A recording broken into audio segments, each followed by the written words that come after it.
Good evening and welcome to the Business Day. I'm Javon Keys. Jamaica and Trinidad and Tobago are looking to increase trade relations by allowing businesses to be registered in both countries. The announcement was made at a joint press conference in the Twin Island Republic today. There is absolutely no reason why a company registered in Trinidad and Tobago should not be noticed as registered in Jamaica and vice versa.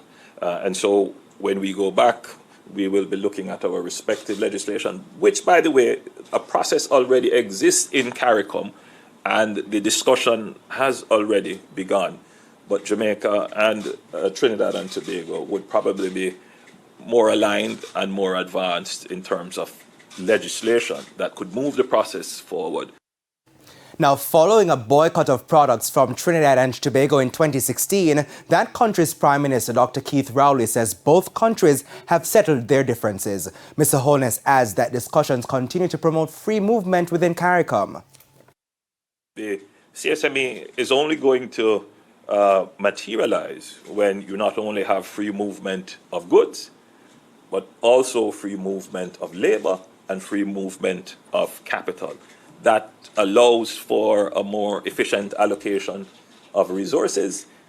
It allows for the expansion of trade and opportunities, and it brings life and meaning to this business of regional integration.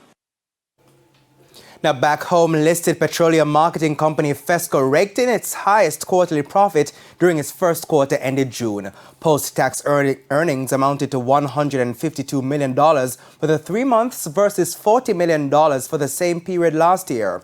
Revenues for the 3 months also significantly improved. The company registered a total of $6.5 billion compared to $1.9 billion for the same period last year. Now, FESCO says it was able to exceed its entire 12-month net profit for the year ended 2021 by $43.63 million in a single quarter. This was primarily driven by increased fuel sales.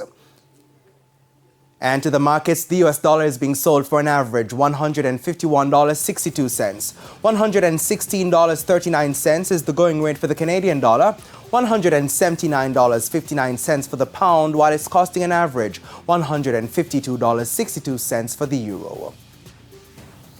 The JSE index declined by 3,398 points today, while the junior market index declined by 7 points. Among the winners were Consolidated Bakeries Jamaica, Jamaica Public Service 9.5% shares, KLE Group, Blue Power Group, and Caribbean Producers Jamaica. While among the decliners were Portland JSX, JMB Group 7.25% variable cumulative redeemable preference shares, General Accident Insurance Company Jamaica, Scotia Group Jamaica, and Stanley Motor. And that's it for the Business Day. I'm Javon Keys. Good evening.